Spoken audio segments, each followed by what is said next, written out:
Okay.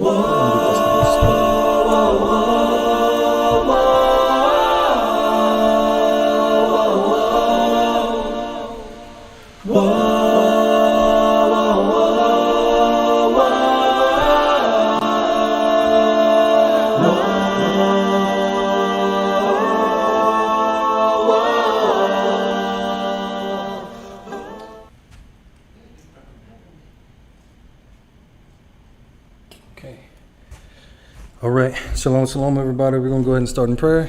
Father, we just thank you for this day. We ask for you to forgive us of our sins and the sins of our ancestors, Father. We just pray that your word goes forth, Father, as more truths become revealed to us, Father.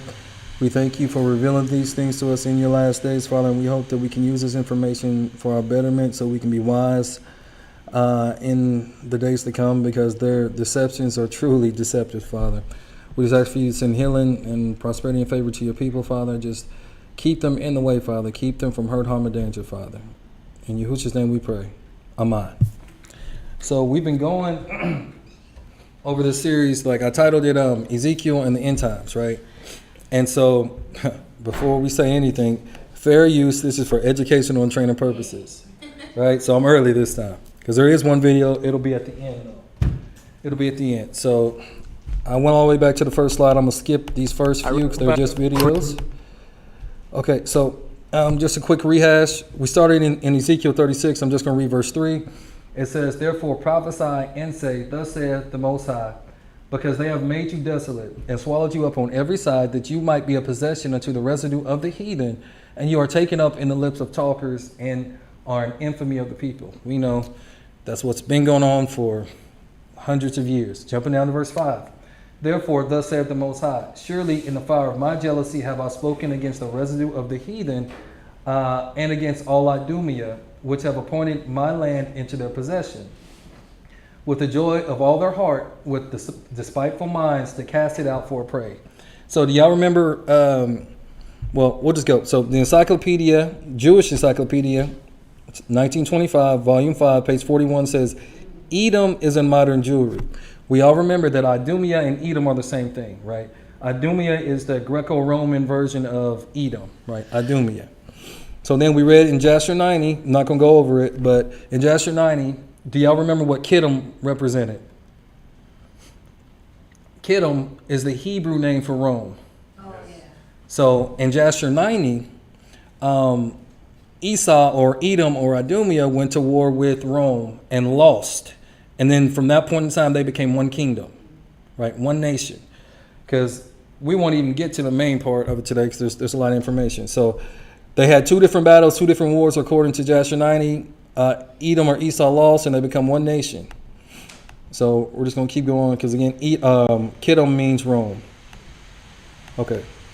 Keep going. We're not going to go over Daniel 11. So back to Ezekiel 36. And in Ezekiel 36, it just basically lays out that when the Most High brings us back, he will have purified us from sins and transgressions. We'll be a pure nation. He's going to kick out all of the other nations, the heathen nations, all of them, right? But we will be that pure nation. That's how you know that when these people came over there in 1948, they were not the people, because even when you go back to Trump's last election, he made Jerusalem the capital. Prior to that, Tel Aviv was the capital, and it was literally the homosexual capital of the world. When we go back, we will not be able to do that wickedness. We know they are not the people. So I'm just saying that just so we can just move along in this recap. Because again, we will be righteous when we come back into the land. Then we went over a few different books, right?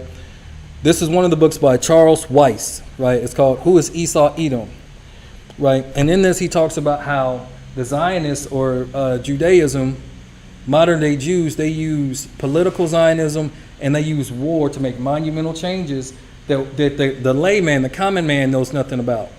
And in this, they use the Balfour Declaration. We are going to get heavy into this Balfour Declaration today. We are going to get heavy into history today. I don't even have a lot of scriptures today. It's just more about history. That's why I titled today's Facts Are the Facts.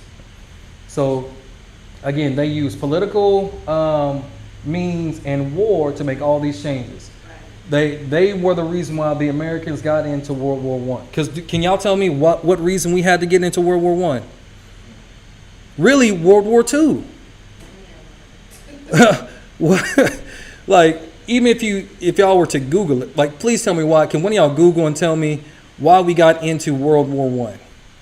And I didn't make sure the mic was on. Let me make sure.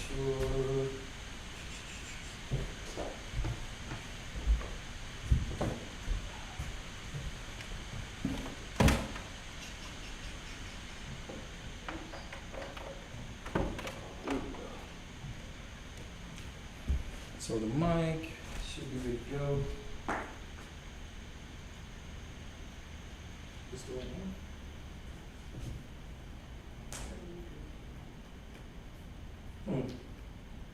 Who did something to his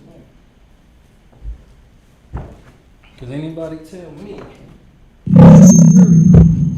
There we go. Went all the way in. My bad. It's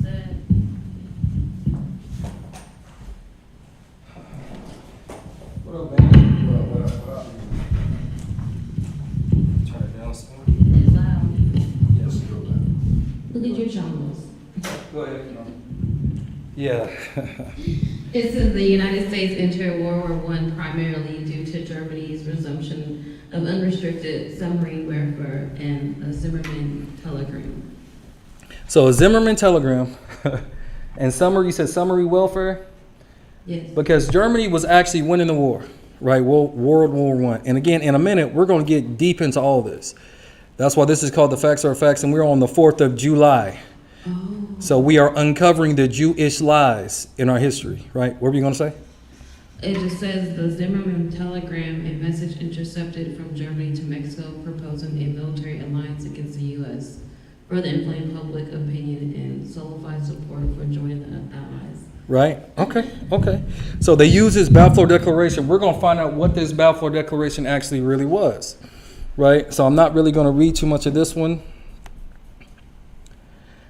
So first, before World War I and World War II, they used the Balkan War to weaken the Ottoman Empire because they had ruled the Middle Eastern area from 1299 AD, right? So they used different wars to rule, right? So we're just going to keep going. It tells you that it was overthrown, so that weakened them. And then you get into that again. We're going to get into the Balfour Declaration. Now, we also learned that the UN is a Jewish creation, right?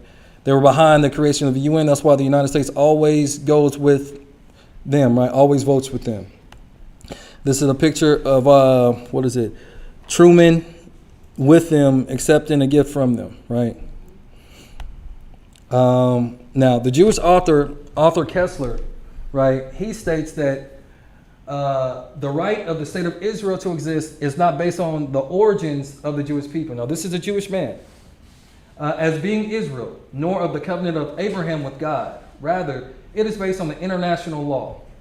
On the United Nations decision in 1947 to partition Palestine, the Jews have not possessed the land according to biblical requirements surrounding Zion. Why is he talking about his own people like that? Because he did his research. The Israeli state was founded upon a systematic program of violence, deceit, murder, and war instigated by the Jews, and this fact alone should dismiss the idea that they are the Israel coming to Zion. So he's speaking against his own people. To Zion. We should now begin to see the modus operandi of Judaism and Zionism and how they are not the ways of Israel, but of Edom. So he's showing that there's a connection with our first cousins, the Edomites, right? The Jewish World Program has used political Zionism, upheaval, and financial power to obtain its objectives. This was expressed by the Jewish Zionist leader Theodor Herzl, right? I'm going to jump down. Zionism is part of a program for the political conquest of the world. Their end game is a new world order.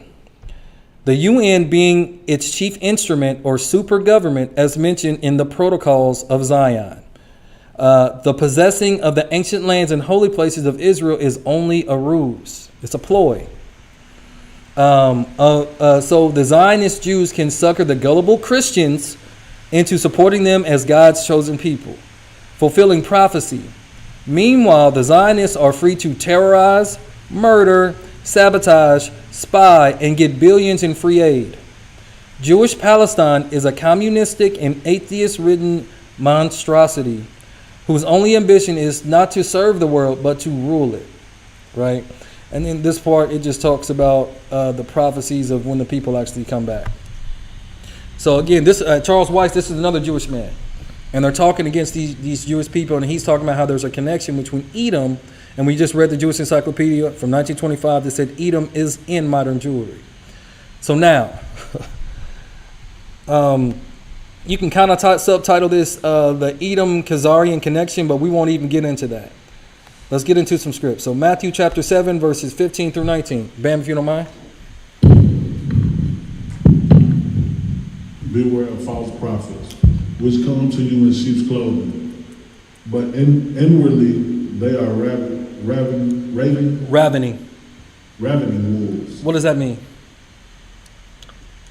They come to destroy something. You know the term, they're wolves in sheep's clothing, right? Oh, yeah. Yeah, literally. That's where that term comes from. Oh, yeah. You shall know them by their fruits.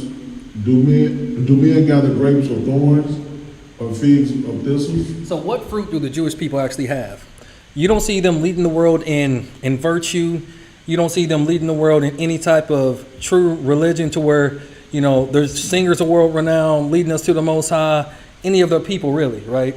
They use American evangelists to spread that message far wide, and they're normally Christian evangelists, right? So they're not leading in piety or anything like that. So what are the fruits that you see? You see what they're doing in what they call Palestine in that region. So again, in 1948, when they basically took over the land, they kicked out around 1 million people. And a lot of them were the original Judeans from back in 70 AD that never left the land, right? A lot of them was our people. So the scriptures can be fulfilled. They had to get kicked out also, right? Not too long ago, they kicked some more out. Yeah, they continue to do that. And we're going to read about a lot of this from another book that I've had, but I didn't have the ebook version. I finally got the ebook version. I got 2 different ebook versions of 2 different books. I don't know if we'll get to the second one, but I don't want to keep y'all long today. So go ahead. Even so, every good tree bringeth forth good fruit, but a corrupt tree bringeth forth evil fruit. A good tree cannot bring forth evil fruit, neither can a corrupt tree bring forth good fruit. Every tree that bringeth not forth good fruit is hewn down and cast into the fire. So again, Mashiach is telling us we have to pay attention to their fruits, to everybody's fruits, right? What are they actually producing, right? Is it good or is it evil? So then we're going to go to Revelation chapter 2. And this is so prevalent now. Revelation chapter 2, verses 8 and 9. And it says, and unto the angel or the Malachim of the assembly in Smyrna write, these things saith the first and the last, which was dead and is alive. Mashiach. I know your works and tribulation and poverty, but you are rich. And I know the blasphemy of them which say they are Yahudim and are not, but are the synagogue of Satan. It was the same men, because we some of the books that we read about how Herod had put in a whole different priestly order in there. And Herod, they had started calling themselves Jews, and they had the preeminence in Jewry, even back then. So it was a synagogue of Satan even then. It's a synagogue of Satan even now, right? That's who the world looks to, right? So then we're just going to Revelation 3. And we're going to read verses 8 through 11. I know your works. Behold, I have set before you an open door, and no man can shut it. For you have a little strength, and has kept my word, and has not denied my name. Behold, I will make them of the synagogue of Satan, which say they are the Yahudim, and are not, but do lie. Behold, I will make them to come and worship before your feet, and to know that I have loved you. The thing is, that this has not been fulfilled. Right. So they try to say that all this was fulfilled. This was never fulfilled. You can't show anywhere in history where this has been fulfilled. So this lets you know that this is an end times prophecy that must be fulfilled. Right? Because you have kept the word of my patience. I will also keep you from the hour of temptation, which shall come upon all the world to try them that dwell upon the earth. Behold, I come quickly. Hold that fast which you have, that no man take your crown. So it is important for us that our parents to instill this in our children, because white supremacy has got to die, right? You have to let them know, man, you are the literal children of the Creator. You have to start building that confidence in them at a young age to where when they see people of that hue, they're not intimidated. They don't have to walk on eggshells because they know, man, I'm a child of the King. Right? One of these days, this scripture is going to be fulfilled. And it's not going to be like the Ten Commandments movie. The tail will become the head like it's supposed to be. Right? Things will be switched into order. Because again, I'm not trying to keep you all long, so I'm kind of trying to speed through it. So today's lesson is literally titled, Facts Are the Facts. I wonder why do you think today's lesson is titled that? I don't know, but to me, we live in a time where Mike, talk to him. we live in a time where feelings matter than fact, and Yep, people that's want to true. be politically correct and not truthfully correct. We definitely live in that age. That's a true fact. But another reason why, because again, another book that I've had, but I didn't have the ebook. It's called Facts Are the Facts. This is also from a Jewish guy. All of these sources are from Jewish writers. So again, fair use. This is for educational and training purposes. I did not write this book, but he has done the research on his own people, and he's going to tell about his own people. And it goes back to while we were in World War I, II, and III. Well, we're not quite to World War III yet. But he breaks all of this down from their own plans because he was sitting in there in all of these meetings. He's got all the receipts. And he just lays it out. And I was just like, that's why I was a little bit late, because I was reading, and this is just the beginning of it. I've just scratched the surface on this book. Like, you'll see. Bam, if you don't mind, read this. The Jewish Encyclopedia. Was it Shogun? The Shoguns. The Shoguns of the latter, right? Emperor Heraclius. Heraclius Justinian. The second. The second, after his flight from Kherson to Doros. Right. Origin of so-called and self-styled Jews in Eastern Europe. Do I need to read the Khazar? Yeah, read. Khazar is accepted modern spellings. The Jewish Encyclopedia retains the Archaic. Khazar. Right. You heard these words before. Right. Because you remember when we were reading in Jackson, we were actually fighting against the Khazars back then. Yeah. Right? So I'm glad you brought that up. So we were fighting against the people that were called the Khazars. But you could also spell it with the O for Chozar, right? Mm-hmm. Or the modern day spelling Khazar. And we'll get into some other stuff. We might get into it today, I don't know. But that's the old school spelling. Again, it's in the book of Joshua. We were fighting them. And according to ancient history, they had actually taken over Babylon at least once, maybe even twice. But we don't hear about them in history at all. Like, and this is before even, the more modern history, But we're going to keep going. Read this next slide. Prior to the conquest of the Khazar kingdom by the Russians in the 11th and 13th centuries. So Russia was the one that beat them, and it's going to play out the same way again. History will repeat itself, right? Okay, keep going. The rise and fall of the Khazar kingdom between the 1st century BC and the 13th century AD is the key to the solution of the world's 20th century international problems. Anamenical To the national security. to the nation's security. Nation's security. So why would this Jewish writer say that between the 1st and 13th century AD and this Khazar kingdom falling is the reason why we're having problems in the 20th, you might as well the 21st century also? Why would he say that? Because they have plans for a third world war, and we're in the middle of it. Right. We're literally on the cusp of it. So then it says from National Alliance. Oh man, this is gonna come in good at the end. From National Alliance, fair use only. This is the free speech that he did in June of 1995. You see that? Volume 1. Benjamin Friedman speaks, a Jewish defector warns America. So in 1995, that's what, 30 years ago? Almost to the day, 30 years ago. He warned us. Okay. Introductory note. This is just the beginning. Benjamin H. Friedman was one of the most intriguing and amazing individuals of the 20th century. Mr. Friedman, born in 1890, was a successful Jewish businessman of New York City who was at one time the principal owner of the Woodbury Soap Company. He broke with organized Jewry after the Judeo-Communist victory of 1945. Pay attention to that, Judeo-Communist. And spent the remainder of his life and the great preponderance of his considerable fortune, at least $2.5 million, exposing the Jewish tyranny which has enveloped the United States. Mr. Friedman knew, so he spent over $2.5 million trying to let us know, hey man, these people ain't right.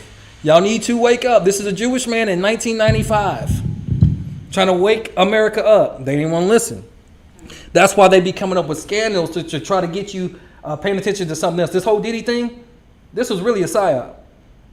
The government was behind that. They knew about the sex trafficking and all that stuff was going on. Come on, that's why they didn't bring all of the witnesses or all of the actors in it to the table.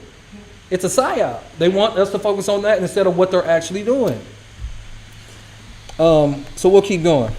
It says what he was talking about because he had been an insider at the highest levels of Jewish organizations and Jewish machinations to gain power over our nation, talking about America.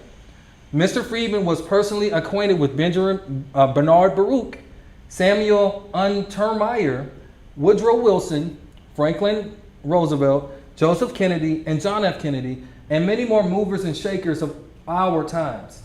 This speech was given before a patriotic audience in 1961 at the Willard Hotel in Washington, D.C., on behalf of the Conde McGinley's patriotic newspaper of that time, Common Sense.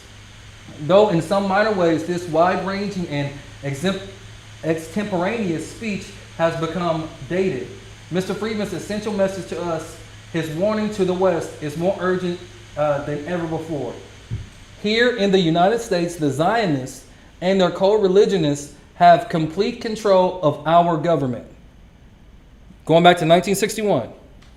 For many reasons, too many and too complex to go into here at this time, the Zionists and their co-religionists rule these United States as though they were the absolute monarchs of this country.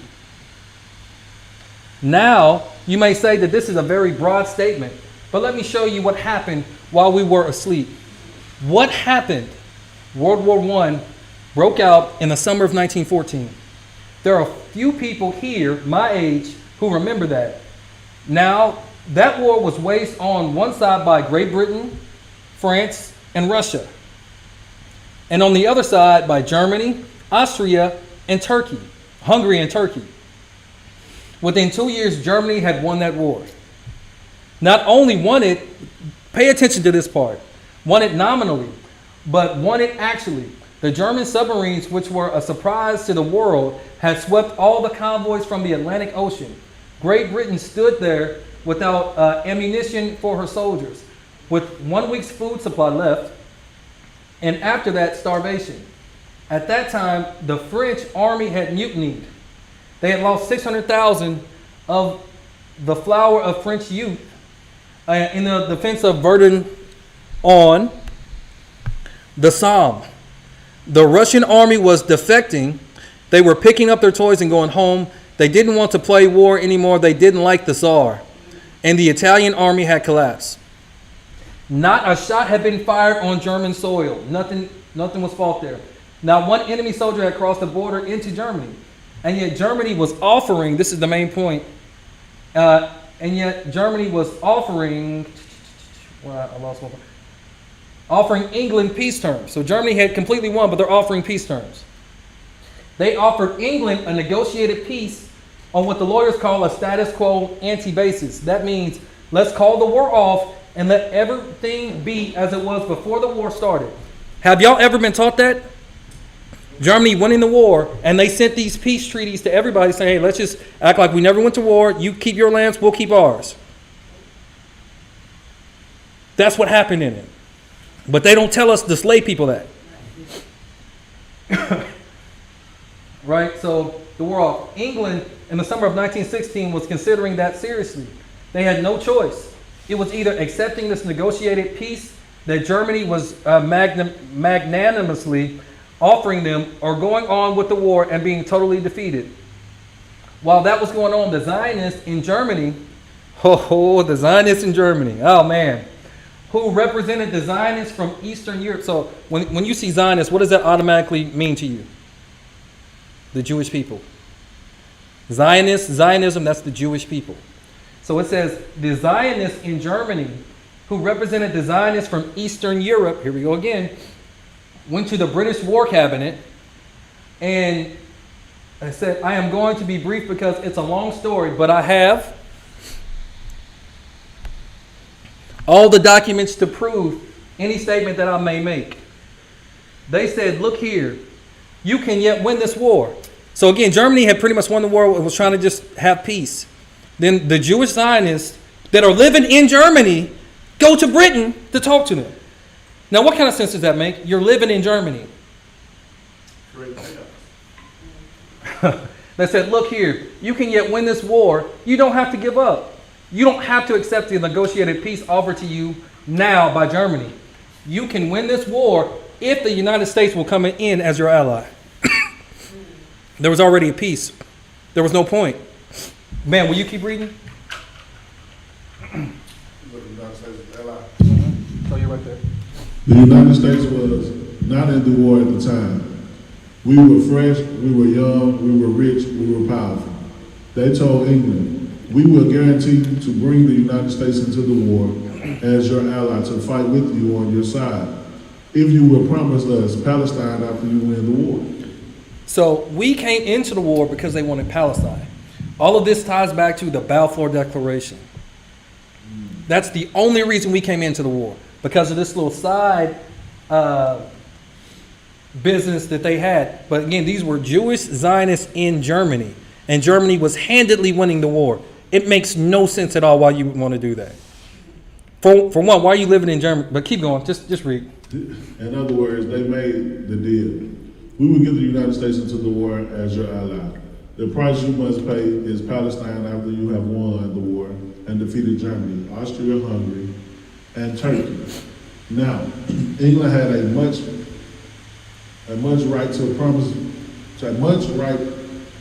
Palestine to anybody. Yeah, as the United States would have to promise Japan to Ireland for any reason whatsoever. In other words, they didn't have no right to promise Palestine or the Middle East to them, right? Yeah. At all.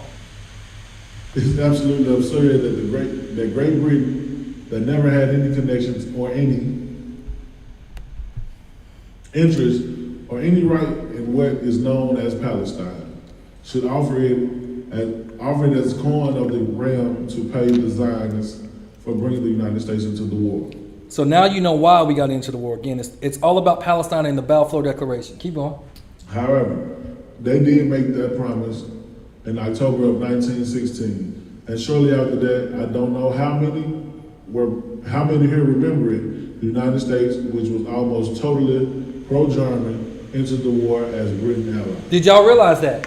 When that whole World War I was going on, America was pro-Germany. In our history books, did we ever know that? Were y'all ever taught that? We were pro-Germany prior to this agreement happening. Look at the witchcraft involved in the media. Yeah. That is insane. America was pro-Germany. Okay. I say that the United States was almost totally pro-German because the newspapers here were controlled by Jews. Mm-hmm. The bankers were Jews. Mm-hmm. All the media and mass communication in the country were controlled by Jews. Mm-hmm. Same as today. Mm-hmm. And they, the Jews, were pro-German. Interesting. They're pro-German. German Zion, like it don't make no sense, but they always play on both sides of war. Yeah. So I'm just trying to show you your enemy. Keep going. Go ahead. But I want to say that like somebody funded another side of the war that They did. It was Jewish. Yeah. It was the Jewish people. I forgot what They funded both sides. Yeah. Mm-hmm. It's them because they're the bankers. They were pro-German because many of them had come from Germany. And also they wanted to see But wait, many of them came from where? Germany. Interesting. Is Hitler, Exactly. Yeah. No, he ain't in here. But it's really interesting though. Most of them come from Germany, right? Wow. Hitler's German. It's really interesting. That's why he did what he did. No, you're gonna learn the real reason today why the Germans started to hate the Jewish people. I'm seeing it right now. No. Well, Yeah, you're seeing that, And but plus, I got back history. okay, okay, But yeah, yeah. because many of them came from Germany. Hmm. And I was like, this is like you invite somebody to your house and they just like, hey y'all, come on, man, like listen, this TV's over here, we got gold, come get all this. And just like you here, like we invited you in, we loved you, we cared for you. Oh, it's kind of like what they did with the natives. Invited you in, like these people. Bro, cold-blooded, bro. And again, America was pro-Germany during World War I until that we became a part of it. Mm-hmm. That is insane to even think about. Because again, they don't teach none of this stuff. It might be the same people. This is what you mean? The same people who did what? I'm talking about the American people, quote unquote. I mean, that's definitely what it seemed like, ain't It it? seems like they're the same people. Mhm. They say history repeats itself. Mm-hmm. Anyway, for educational purposes. Mm-hmm. Because we came from Germany and also wanted to see Germany lick The Tsar of Russia. the Tsar. The Jews didn't like the Tsar. They didn't want Russia to win the war. Right, they didn't. These German Jew bankers, like Kahn, Mm-hmm. Loeb, Loeb. and the other big banking firms in the United States refused to finance France or England to the Jerome, you mind reading this one? Yeah. And on that.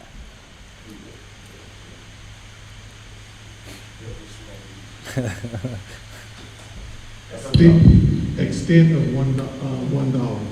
They stood aside and they said, as long as France and England are tied up with Russia, not 1 cent.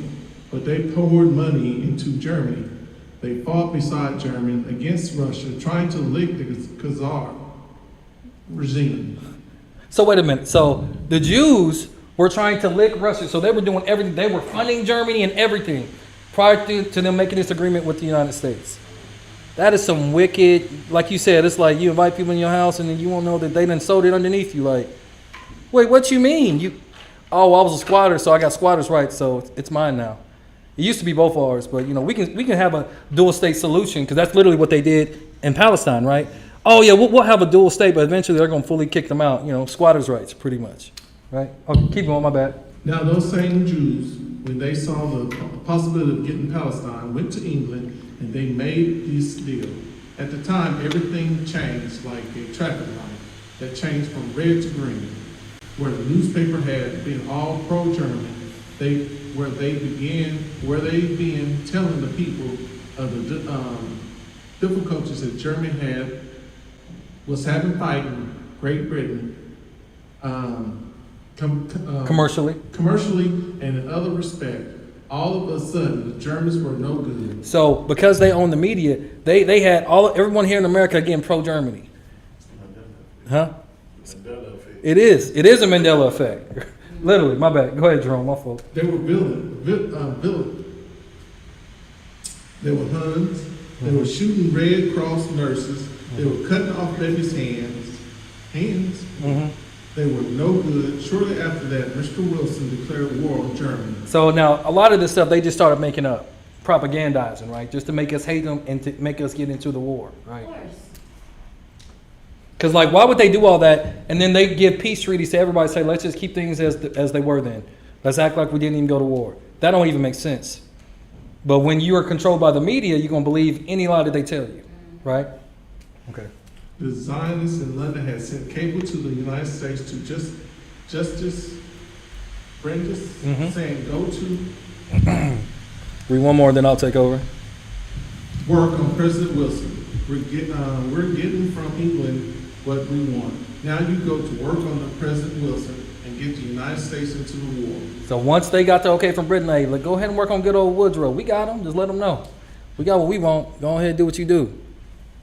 That's how the United States got into the war. We had no more interest in it. We had no more rights to be in that. We had to be be on the moon tonight instead of in this room. So we had no business being in that war at all. Had nothing to do with us at all. There was absolutely no reason for World War I to be our war. We were railroaded into it. if we can be vigilant, we were suckered into it. Yeah. Vulgar, Yep. we were suckered into it. That were merely so that the Zionists of the world could obtain Palestine. So what was the reason for the United States getting into World War I? So they can get Palestine. He just read it. Palestine.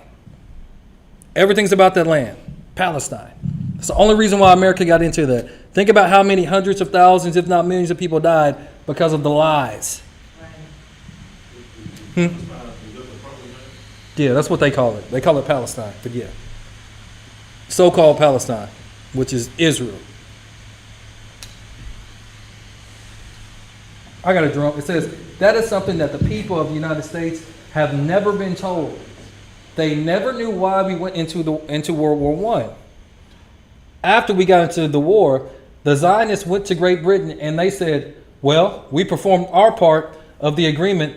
Let's have something in writing that shows that you are going to keep your bargain and give us Palestine after you win the war.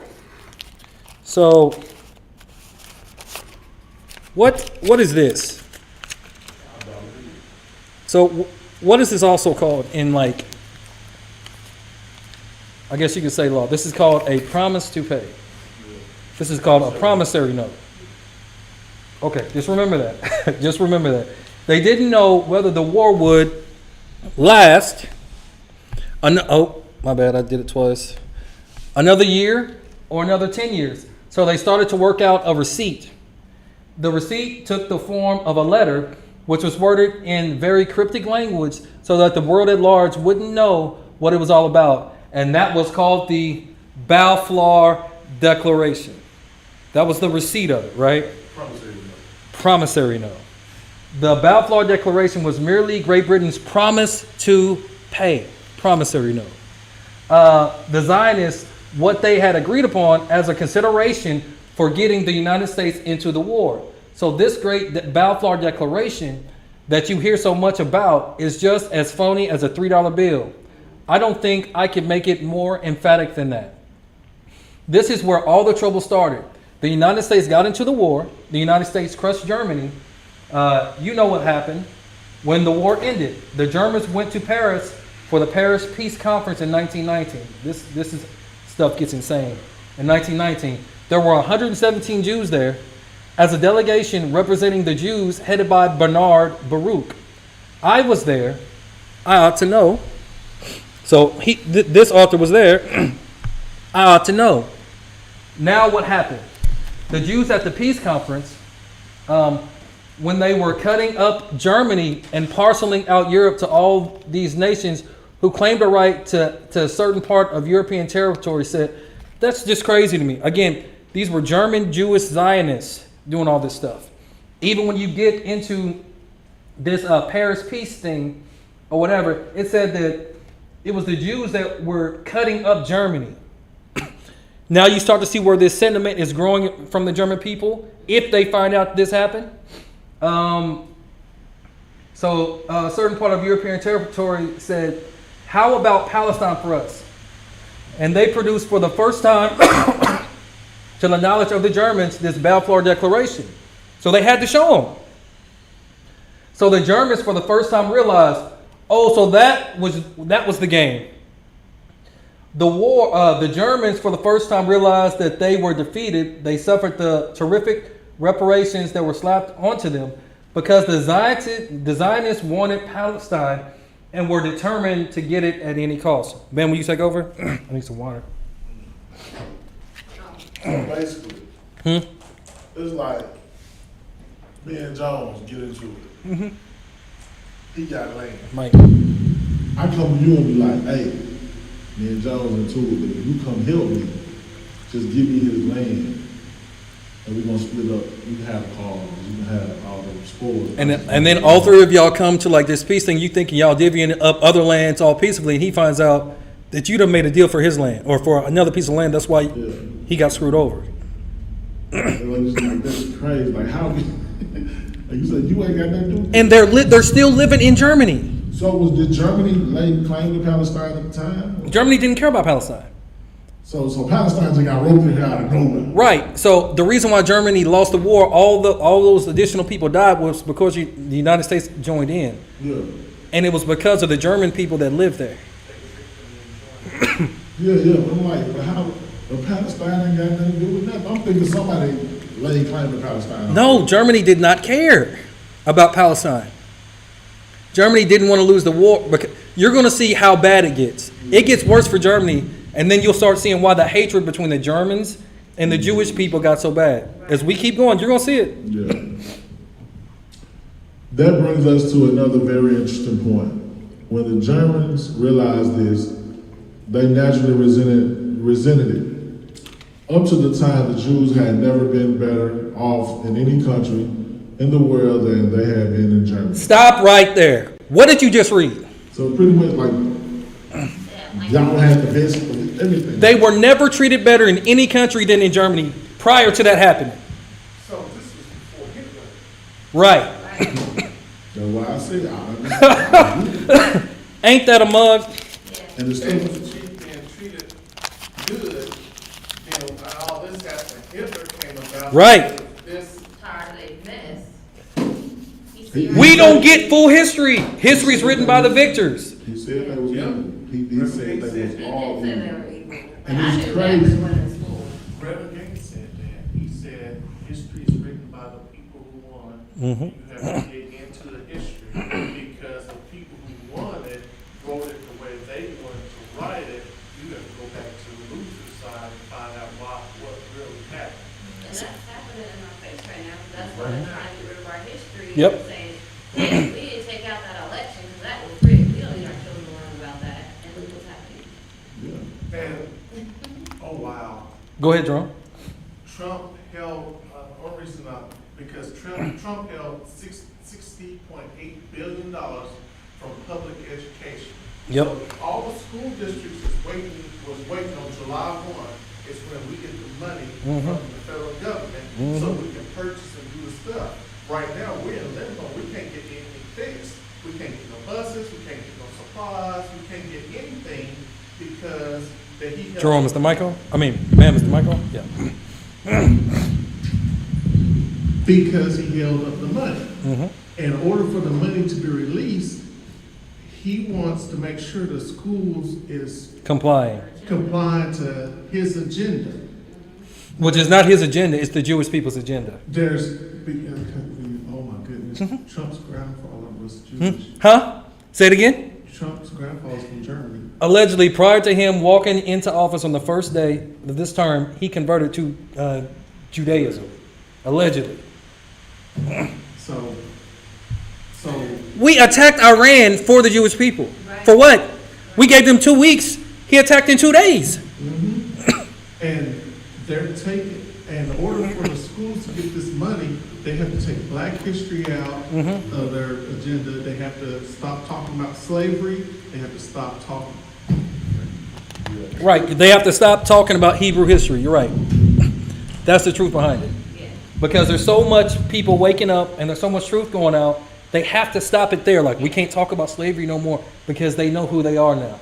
Let's lull them back to sleep to where they don't learn about any of this stuff, and then they can only learn revisionist history, like you were talking about what Reverend Gates was talking about. That's what they want. Slave Bible back into classes, because that's what Yep. it is. It's not biblical speaking. They want to make sure that you're only learning a certain thing out of biblical.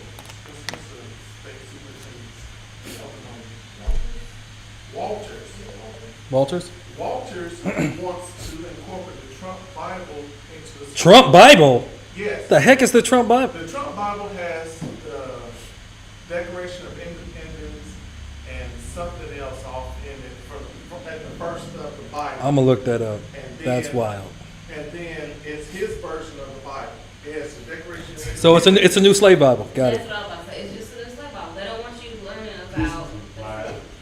But we don't, but the educators and people in Oklahoma does not want that. No. He's spending money on this Bible, but he won't spend money on books. Right. For education.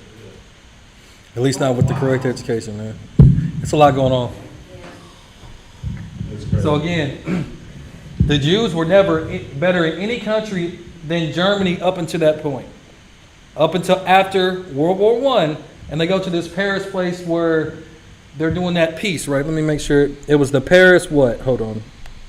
Paris Peace. Paris Peace Conference, right? Okay, keep going. Any country. What's his name? Yeah, Rathenau. Who was also 100 times as important in industry and finances as is Bernard Baruch in this country. You had Mr. Blaine Ballin. who owned the two big steamship lines, the North German Lloyds and the Hamburg American lines. You had Mr. Blackroder, who was the banker for the Hohenzollern. Hohenzollern family, who had the Warburg in Hamburg. Warburgs in Hamburg. Who were the big merchant bankers. The biggest in the world, the Jews, were doing very well in Germany. So these are all Jewish people, and they were living it up in Germany. They kind of stumbled out of it. They were the richest people in the world, and they was living it up in Germany. And they want to allow Germany to lose a war just so they can get Palestine. That is ridiculous. Well, that was quite a sellout. It was a sellout that might be compared to this Hypothetical. situation. Suppose the United States was at war with the Soviet Union, and we were winning. And we told the Soviet Union, well, let's quit. We offer you peace terms. Let's forget the whole thing. And all of a sudden, Red China came into the war as an ally of the Soviet Union. And throwing them into the war brought about our defeat, a crushing defeat, with reparations, the likes of which man's imagination cannot encompass. Pretty sure. Imagine then, after that defeat, if we found out that it was the Chinese in this country, our Chinese citizens, who all the time we had thought were loyal citizens working with us, were selling us out to the Soviet Union. And that was through them that Red China was brought into the war against us. How would we feel then in the United States against China? And you know how the Americans are. We'd be fighting in the streets, probably trying to kill them in America if something like that was to happen. This is what started the whole conflict between the Jewish people and the German people. Again, they were the wealthiest people over in Germany. They were living it up. They weren't living better in any country in the world at that time, prior to this happening. This is history that they do not teach us. And this is only the beginning of this book. I don't think that one of them would dare show that his face in any streets. Nope. That wouldn't be enough Convenient. What's that? Lamppost. Lamppost to take care of them. Imagine how we will feel. Yeah, America. Proud to be an American boy. Especially them Trumpites. They would. Right now, like nothing is like surprising anymore. Yeah. Hey, that's so painful. Yeah. I seen on the internet. I said, Jesus come back. Will he have to get a visa? I'm like, well, he need to be a citizen. I said, Boy, you stupid. That's a true story, though. That's a true story. That's it. Yeah, he's going to have a visa. He got to. He got to be a citizen. Well, they gonna keep him out. Well, that's how the Germans felt towards these Jews. They had been so nice to them from 1905 on. When the first communists, pay attention to that, communist. When the first communist revolution in Russia failed, and the Jews had to scramble out of Russia. Wait a minute, hold on. Did y'all catch that? Yeah. Why? Because the communism failed. They were behind communism also. And Russia kicked them out. This crazy. All right, I just had to start laughing this morning. I'm like, this is crazy. So you mean to tell me Russia kicked them out? They go somebody, open arms, hey, come here, resource our land, uplift, become these great people, then go to the people who kicked them out and was like, hey, I got something for you. But they just, You can't trust them. Never trust thine enemy. they all went into Germany, and Yeah. Germany gave them refuge, and they were treated very nicely. And here they had sold Germany down the river that for no reason at all, other than the fact that they wanted Palestine as a so-called Jewish commonwealth. But you saw that with communism, because I saw that, I was like, oh, these little devils. I'm going to try to read this one. Now, Nahum Sokolov and all the great leaders and great names that you read about in connection with Zionism today, from 1919 through 1922 and 23, wrote in all their papers, and the press was filled with their statements that the feeling against the Jews in Germany is due to the fact that they realized that this great defeat was brought about by the Jewish intercession in bringing the United States into the war. So all of the media is telling the people what happened in Germany, right? The Jews themselves admitted that. So they didn't even try to hide it, right? Admitted that. It wasn't that the Germans in 1919 discovered that a glass of Jewish blood tasted better than Coca-Cola or Mühlsteiner beer. There was no religious feeling, so it had nothing to do with religion. There was no sentiment against those people merely on account of their religious belief.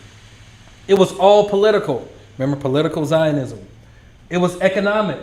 It was anything but religious. Nobody cared in Germany whether a Jew went home and pulled down the shades and said, Shema Yisrael, or Our Father. They didn't care about their religion.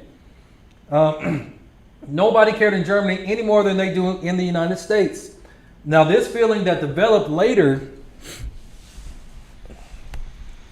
in Germany was due to one thing. The Germans held the Jews responsible for their crushing defeat.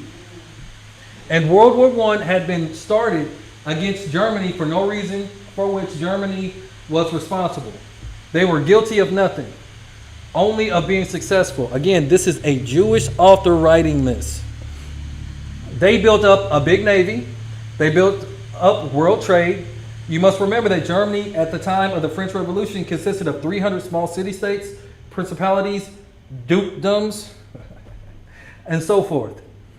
300 separate little political entities. And between that time, between the times of Napoleon and Bismarck, they were consolidated into one state, and within 50 years, they became one of the world's greatest powers, or great powers.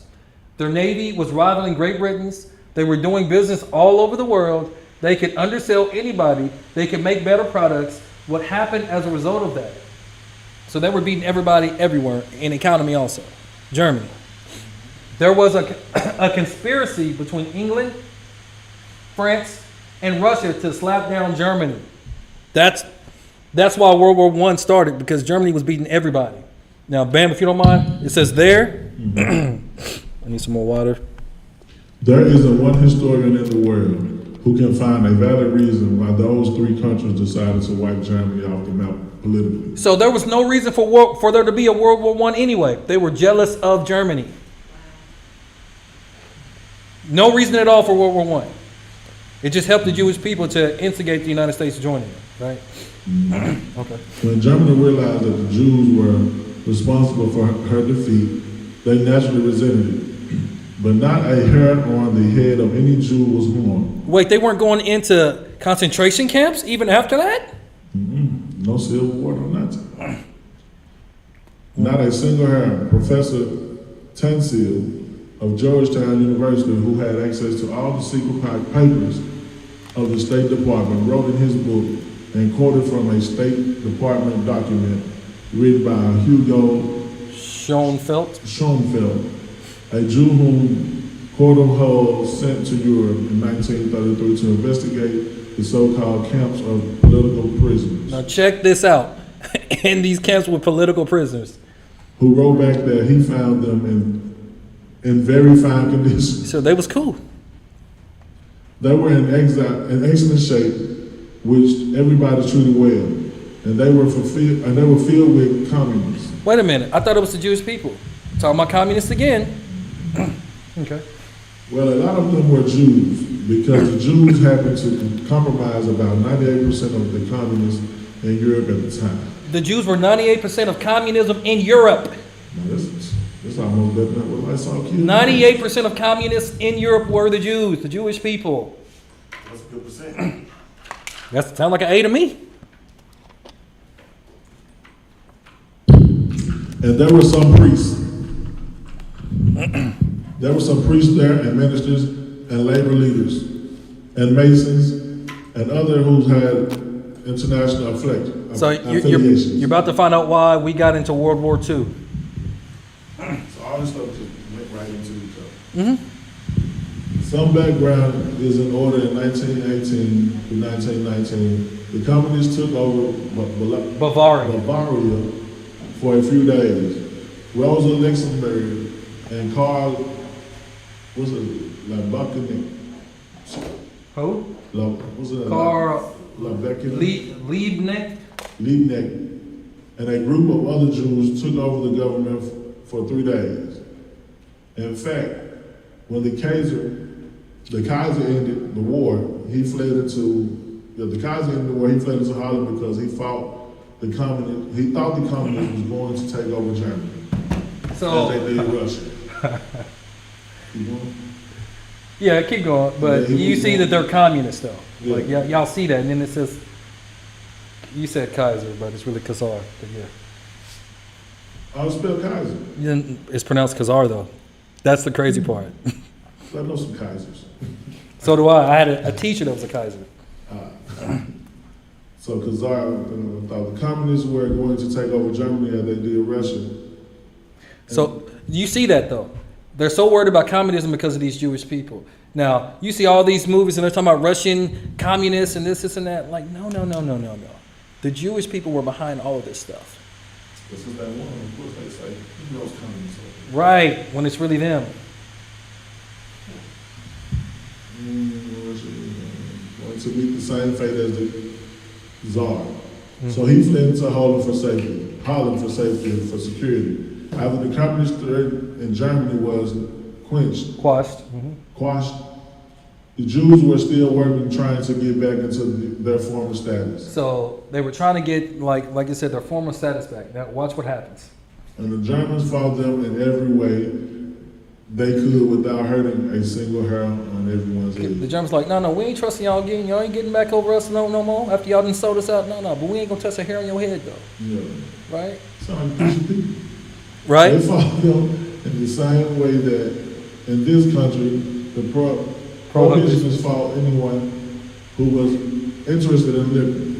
They didn't fight one another with pistols. Well, that's the way they were fighting the Jews in Germany. So they weren't killing nobody. They didn't want to hurt nobody. Like, okay, we got other ways to fight you. Okay.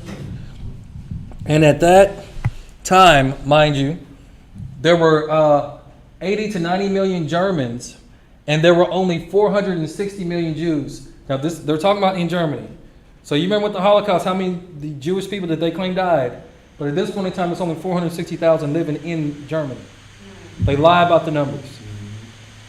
About 1/2 of the population of Germany were Jews.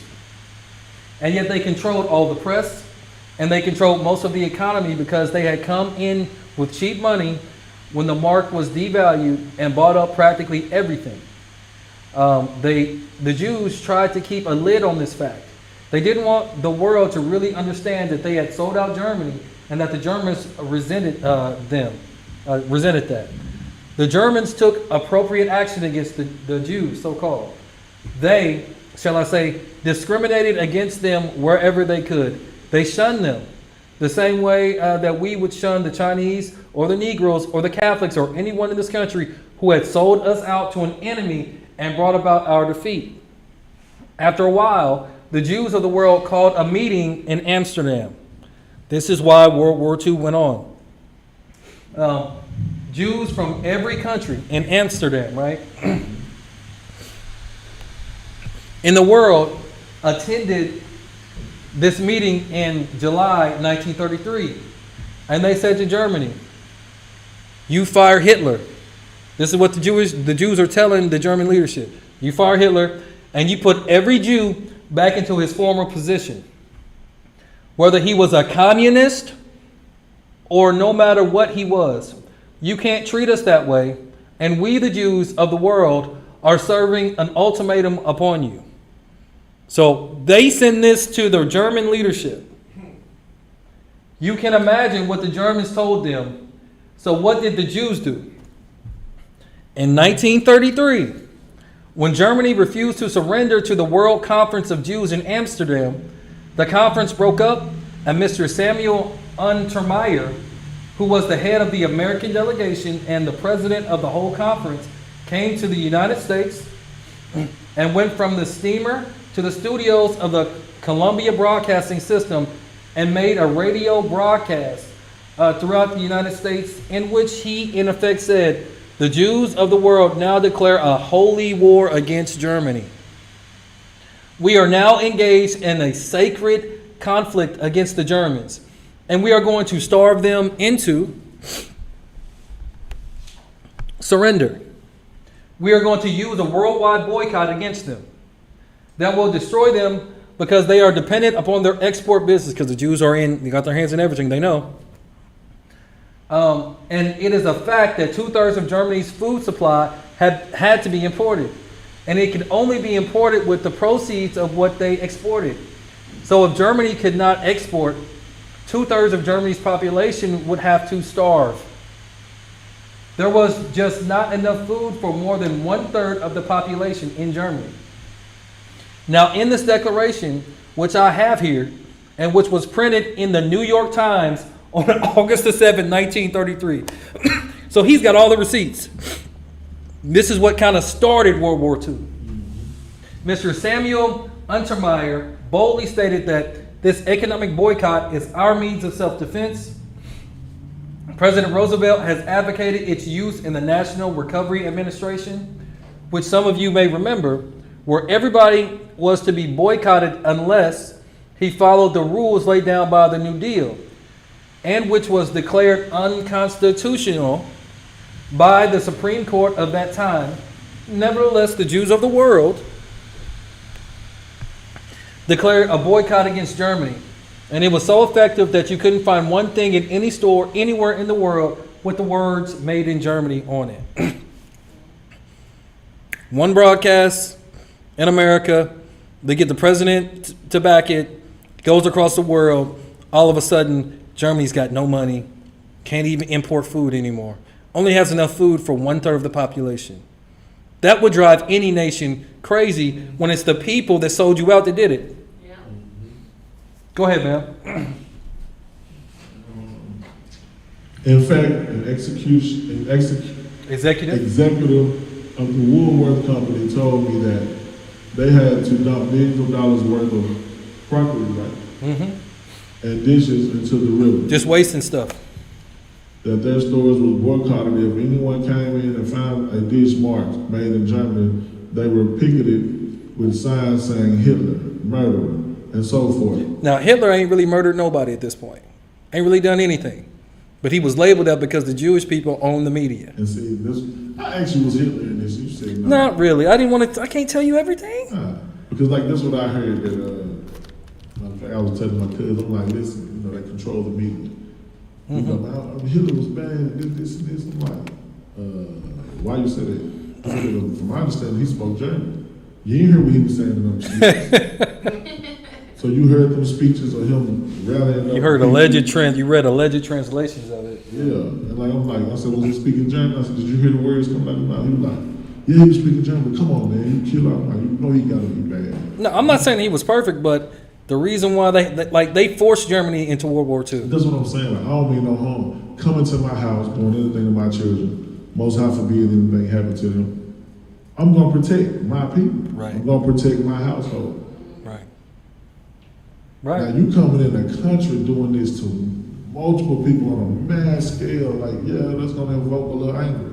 A lot of anger. It's gonna invoke a little rage. It's gonna invoke a little coming back. Like, I gotta get my lick back. I gotta get my lick back.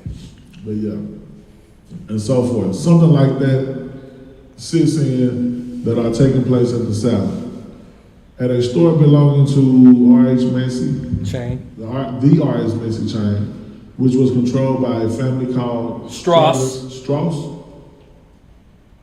who was also happened to be Jews.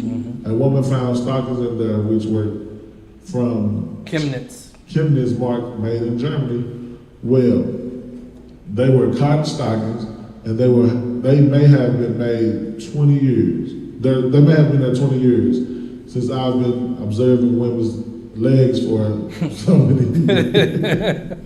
It's been a long time since I've seen any cotton stockings on them. I saw Mason's boycott with hundreds of people walking around with signs saying murderer. Murderers. Why did they put two R's? Yeah. Anyway, Hitlerites and so forth. Now upon to that time, not one hair on their head of any Jew had been hurt in Germany. Even after all of this, they hadn't hurt nobody. Pay attention who throws the first stone. Go ahead. There was no suffering, there was no starvation, there was no murder.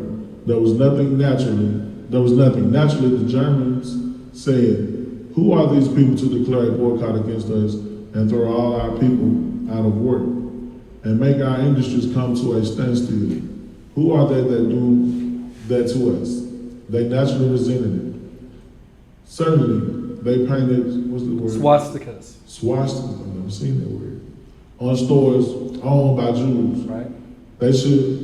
Why should a German go in and give his money to a storekeeper who was part of a boycott that was going to starve Germany into surrendering to the Jews? So these Jews are so bold that they're in Germany, boycotting Germany. That's why swastikas was put all up on their stuff over there. Bold. Mm-hmm. Who were going to dictate who their premier and chancellor was to be. Well, it was ridiculous. The boycott continued for some time, but it wasn't until 1938. Pay attention. When a young Jew from Poland walked into the German embassy in Paris and shot a German official. They threw the first stone. They killed the first person. So they boycotted them because that stuff started in what, 1933? Mm-hmm. That's a 5-year boycott of not being able to get imports to feed your people, not being able to give exports where 2/3 of your economy goes to. I think I was young people that did it. Yeah, you're right. And then he goes and he kills a German at an embassy in Paris, a Jewish guy. That's crazy. A German official that the German really started, and that's when the Germans really started. Yeah, because once that first one, they was like, it's on and popping. Yeah, it's on and popping. It says, getting started to get rough with the Jews in Germany. And you found them then breaking windows and having street fights and so forth. Now, I don't like to use the word anti-Semitism because it's meaningless, but it means something to you still, so I'll have to use it. The only reason that there was any feeling in Germany against Jews was that they were responsible for World War I and for this worldwide boycott. So they were secretly behind those other countries coming against Germany also.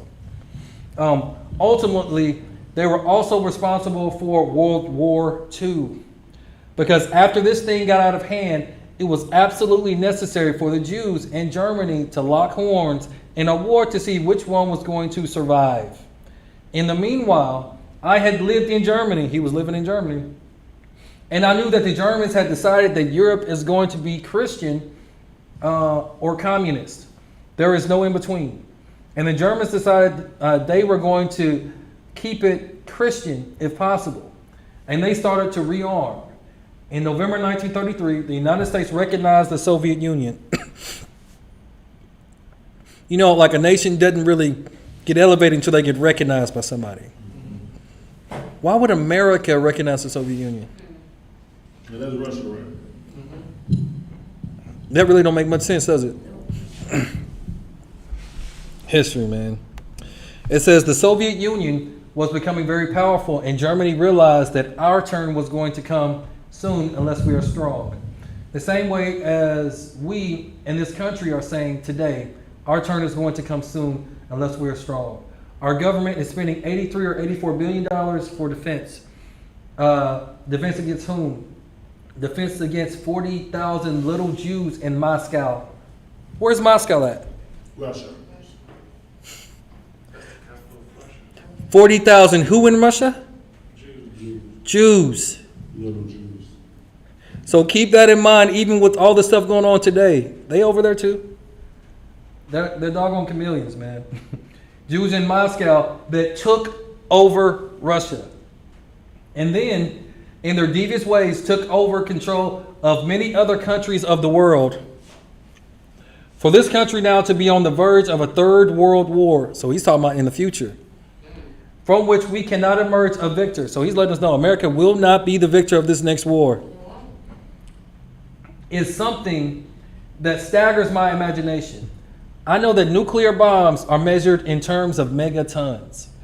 A megaton is a term used to describe 1 million tons of TNT. That's insane. Our nuclear bombs had a capacity of 10 megatons, or 10 million tons of TNT when they were first developed. That's crazy. Now the nuclear bombs that are being developed have a capacity of, so we started out with 10, 200 megatons of TNT, and God knows how many megatons the nuclear bombs of the Soviet Union have, because theirs is better than ours. What do we face now? If we trigger a world war that may develop into a nuclear war, humanity is finished. Why might such a war take place? It will take place as the curtain goes up on Act 3. Act 1 was World War I. Act 2 was World War II. Act 3 is going to be World War III. The Jews of the world, the Zionists, and their co-religionists everywhere are determined that they are going to gain the United States, or they're going to again use the United States to help them permanently retain Palestine. Is that not playing out right now? Yeah. Permanently retain Palestine as their foothold for their world government. That is just as true as I am standing here. Not alone have I read it, but many here have also read it, and it is known all over the world. What are we going to do? The life you save may be your sons. Your boys may be on their way to that war tonight, and you don't know it any more than you knew that. You knew that in 1916 in London, the Zionists made a deal with the British war. So there's no telling what type of deals is being made with the British War Cabinet to send. We're almost done. Your sons to war in Europe. Did you know it at that time? Not a person in the United States knew it. You weren't permitted to know it. Who knew it? President Roosevelt knew it. Colonel House knew it. Other insiders knew it. Did I know it? I had a pretty good idea of what was going on. I was a liaison to Henry Morgenthau Sr. in 1912. In the 1912 campaign, when President Woodrow Wilson was selected, and there was talk around the office there, I was confidential man to Henry Morgenthau Sr., who was chairman of the Finance Committee, and I was liaison between him and Rollo Wells, the treasurer.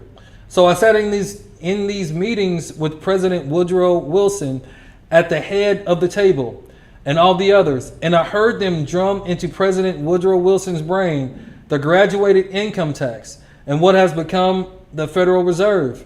And I heard them indoctrinate him with the Zionist movement. Justice Brandeis and President Wilson were just as close as the two fingers on this hand. President Woodrow Wilson was just as incompetent as when it came to determining what was going on as a newborn baby. That is how they got into World War I while we all slept. They sent our boys over there to be slaughtered. For what? So the Jews can have Palestine as their commonwealth. They fooled you so much that you don't know whether you're coming or going. Now, any judge, when he charges a jury saying, gentlemen, any witness who you find has told a single lie, you can disregard all his testimony. I don't know what state you come from, but in New York State, that is the way a judge addresses a jury. If that witness told one lie, disregard his entire testimony. What are the facts about the Jews? I call them Jews to you because they are known as Jews. I don't call them Jews myself. I refer to them as so-called Jews because I know what they are. The Eastern European Jews, who form 92% of the world's population of those people who call themselves, remember the scripture we read, Revelations 2 and 3, Jews were originally Khazars or Khazars. That's what he's saying. Everything goes back to Khazars. 92%, so Esau's in the 8%. They were, now this is who they really were. They were a warlike tribe who lived deep in the heart of Asia, and they were so warlike that even the Asiatics drove them out of Asia into Eastern Europe. And they keep drawing us into all these world wars, all these people killing because they're the same people. All they do is kill. The Asians had to kick them out. All they wanted to do was war. Is that why they built the Great Wall of China? Yeah, to kick them, to keep them out. Wow. That was crazy. We thought they was building to keep people. Never mind. No, they're trying to keep them suckers out because all they want to do is fight and go to war, right? And they were so warlike that even the Asians drove them out of Asia into Eastern Europe. They set up a large Khazarian kingdom of 800,000 square miles. It's crazy we don't hear about this. Right. And at the time, Russia did not exist, nor did many other European countries. The Khazar kingdom was the biggest country in all of Europe. Why don't we hear about this? They were the biggest country in all of Europe. So big and so powerful that when the other monarchs wanted to go to war, the Khazars would lend them 40,000 soldiers. They were so warlike, yeah, we'll give you 40,000. Yeah, we got it, you know. That's how big and powerful they were. Remember, the Asians kicked them out for a reason. They know who they are. They were phallic worshipers. What's a phallic? Phallic symbol. What is it? Huh? That's where I worship. Right? Which is penis worship. Oh, yeah. Yeah. So they were penis worshipers, which is filthy, and I do not want to go into the details of that now. But that was their religion, and it was also the religion of many other pagans and barbarians elsewhere in the world. The Khazar king became so disgusted with the degeneracy of his kingdom that he decided to adopt a so-called monotheistic faith. That's what we've read this history from other books also. Either Christianity, Islam, or what is known today as Judaism, which is really Talmudism, right? They follow the Talmud. So, Go ahead. so the king of them Yeah. was like, y'all disgusting. Now, if he's the king, he had to be in this for a while. Yeah. And this is what they do. So he was like, Yeah, and I would recommend watch the other two because we go into different books and we're reading all this stuff about like it. yeah. Definitely watch the other two in this because it's a lot of information, and then we're not gonna get to some of the other stuff. We're just gonna finish this about facts are the facts, and then we'll adjourn it to next time. But it says by spinning a top and calling out eeny, meeny, miny, mo, he picked out so-called Judaism or Talmudism. And that became the state religion. Now check this out because he goes into depths where he got these people from. He sent down to the Talmudic schools of Pambedita and Sura. So we know exactly where he got these scholars from. And brought up thousands of rabbis, real Jews, right? And opened up synagogues and schools, and his people became what we call Jews. There wasn't one of them who had an ancestor who ever put a toe in the Holy Land. Not only in the Old Testament history, but back to the beginning of time. Not one of them. And yet they come to the Christians and ask us to support their armed insurrections in Palestine by saying, you want to help repatriate God's chosen people to their promised homeland? Their ancestral home, don't you? It's your Christian duty, idiots. We gave you one of our boys as your Lord and Savior. You now go to church on Sunday and you kneel and you worship a Jew, and we're Jews. But they are pagan Khazars who converted just the same as the Irish were converted. It is as ridiculous to call them people of the Holy Land as it would be to call the 54 million Chinese Muslims Arabs. Muhammad only died in 620 AD. And since then, 54 million Chinese have accepted Islam as their religious belief. Now imagine in China, 2,000 miles away from Arabia, from Mecca, and from Muhammad's birthplace. Imagine if the 54 million Chinese decided to call themselves Arabs. You would say they were lunatics. Anyone who believes that those 54 million Chinese are Arabs must be crazy. All they did was adopt as a religious faith a belief that had its origin in Mecca, in Arabia. The same as the Irish. When the Irish became Christians, nobody dumped them in the ocean and imported them to the Holy Land, a new crop of inhabitants. They hadn't become a different people. They were the same people, but they had accepted Christianity as their religious faith. These Khazars, these pagans, these Asiatics, these Turco-Finns were a Mongoloid race who were forced out of Asia into Eastern Europe. So he ain't playing no games. Because their king took the Talmudic faith, they had no choice in the matter, just the same as in Spain. If the king was Catholic, everybody had to be a Catholic. If not, you had to get out of Spain. So the Khazars became what we call today Jews. Now imagine how silly it was for the great Christian countries of the world to say, we're going to use our power and prestige to repatriate God's chosen people to their ancestral homeland, their promised land. Could there be a bigger lie than that? This is the biggest lie in history. Because they control the newspapers, the magazines, the radio, the television, the book publishing businesses, and because, except for yours, and because they have the ministers in the pulpit and the politicians on the soapboxes talking the same language, it is not too surprising that you believe that lie. You believe black is white. If you heard it often enough, you would believe it. You wouldn't call black black anymore. You start to call black white. And nobody could blame you because it's witchcraft. Bam, if you don't mind. That is one of the greatest lies of history. It is the foundation of all the misery that has befallen the world.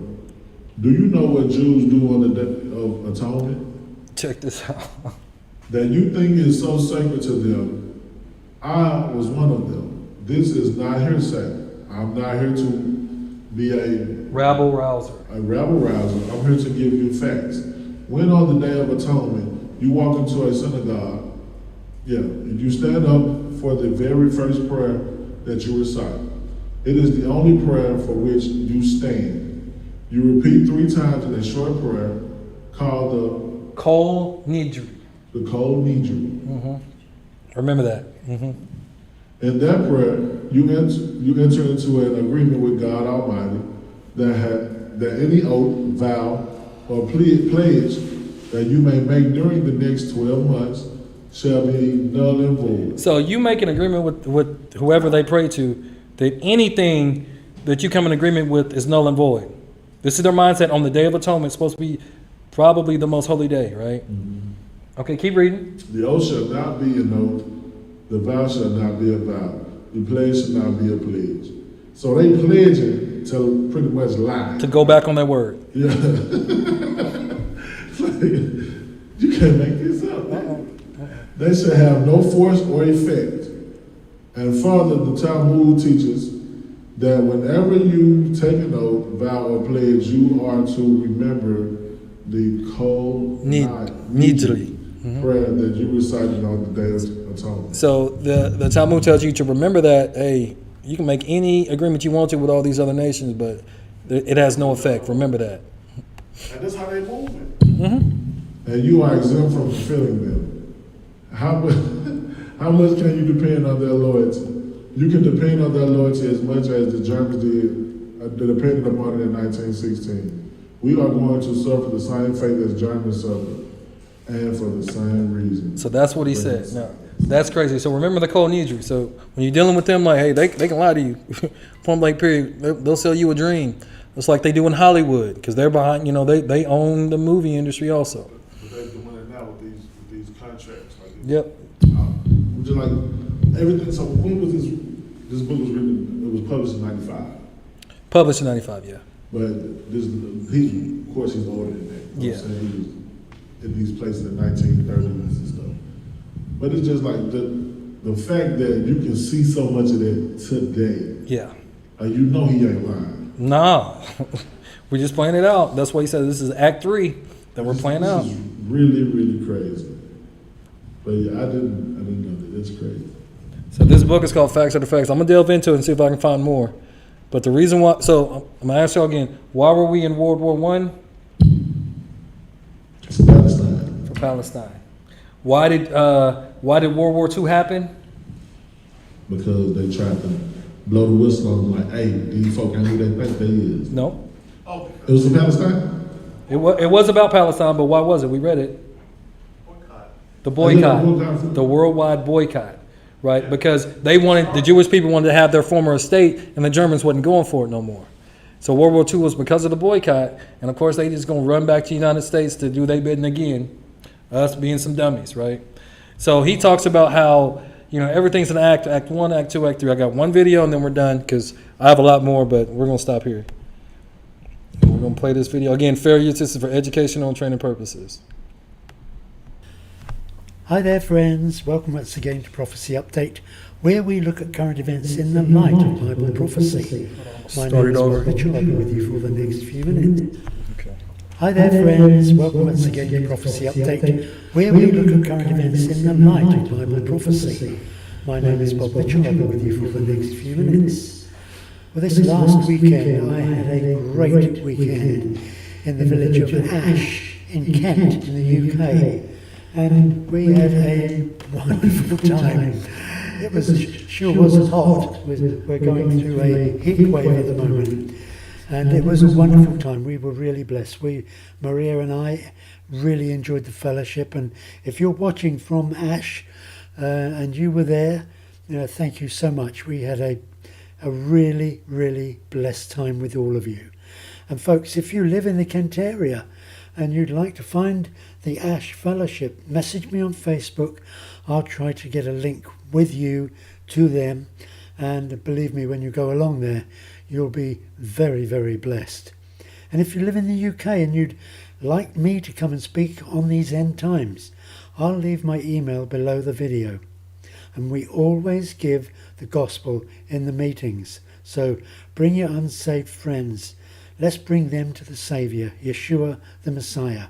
He is our only hope. And if you were at the Ash meeting, do you know it would really help if you put a little comment beneath this video to let people know that you actually enjoyed the meeting? That would really, really help. Well, let's get on with today. Well, as Trump, the peacemaker, held a ceasefire between Israel and Hamas, after also helping to make a ceasefire between India and Pakistan, he's now looking to create a new Gaza and a whole new Middle East. Now, this also appeared on a billboard in Tel Aviv for the Abraham's Shield plan. It was erected by the Coalition for Regional Security, also known as the Abraham Shield. It's set to work in conjunction along with the Abraham Accords and ensure the safety of Israel. The organisation is calling for a new Middle East, where cooperation between the nations of the Middle East can share technology as well as other elements vital to the progress of peace between the nations. Among other things, they're saying they wish to deepen the moderate regional coalition, returning to a fast-track normalization with Saudi Arabia, and expand the Abraham Accords. Among other plans, the information on their site states Israel will initiate the establishment of the Abraham Alliance, a moderate regional coalition that will regulate security, intelligence and political cooperation in the Middle East between Israel, Egypt, Jordan, the Emirates, Saudi Arabia, Morocco, Sudan and other moderate countries, with the backing of the US and the West. Israel will work within the framework of the Abraham Alliance to strengthen the stability of Egypt and Jordan and to weaken regional terrorist organizations, their financing and armament methods. Israel will work to define the Abraham Alliance region as a special trade zone in the Middle East and as a global economic hub. Agreements will be signed for regional economic cooperation in the fields of research, technology, science, environment, tourism, trade, agriculture and water, while building mega projects of infrastructure, railways and cross-border roads between the Gulf and the Mediterranean Sea that will open up major new markets to the State of Israel. And obviously, needless to say, folks, it's going to be a two-way track between Israel and the other members of the planned alliance. Already, there are murmurings of a new Abraham Accord event being worked at between Israel and certain other Middle Eastern nations. Such exciting times. You just think, friends, who would have thought 20 or 10, 20 or 30 years ago this kind of peace plan would have been possible? Certainly 50 years ago, people would have thought it was a pipe dream.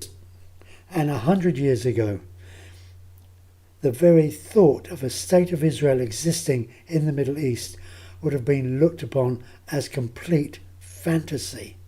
But folks, here we are in 2025 and peace is bursting out on the horizon, and a possible whole new Middle East could be about to be born.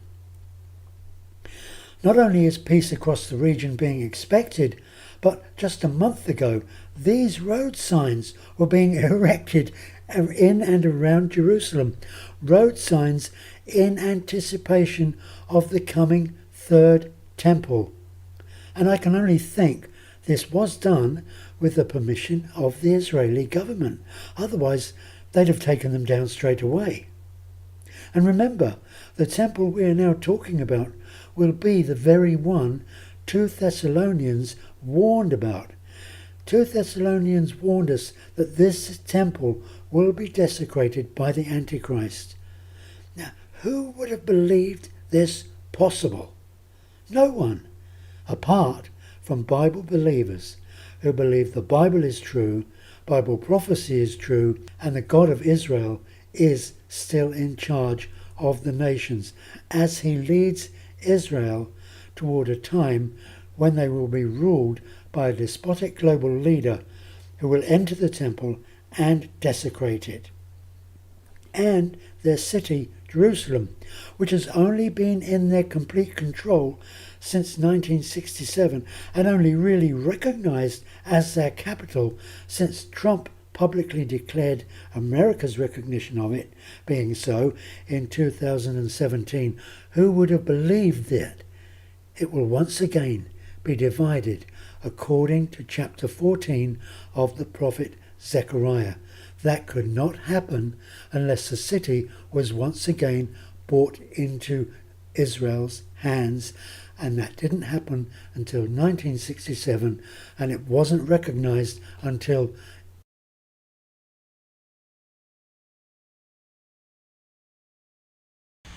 So they got that Abraham Alliance coming on. A lot of deceptions, when they say peace and safety, destruction's coming. So we just got to pay attention to see how they play it out. But World War III is coming, but it's going to be about them getting their land, fooling the world. But again, it's our job as parents to make sure our children know the truth and our people know the truth. Stop believing in lies, because in the end, they will say that they inherited lies. But that's all I got for today. Did it make sense? We good? Jerome, you pray us out? Yeah. Gracious Heavenly Father, who again another day, bless us to see. Dear Father, God, lead us in the right direction that you want us to go, dear Father. Dear Father, take what we learned today, dear Father, and apply it to our lives, dear Father. Let us seek the truth and not the false. Dear Father, we leave this place. Be with us, guide us, lead us in the right direction that you want us to go. Keep us from all hurt, harm, and danger. These are blessings in your son's name, I pray. All right, Shalom online. Please like, share, and subscribe. That's all I got. Peace, tribe. I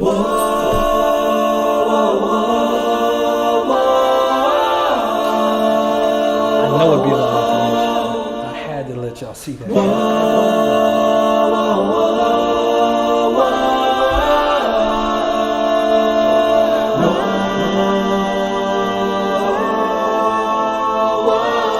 No, he's fully believing the lie. That's another white evangelical.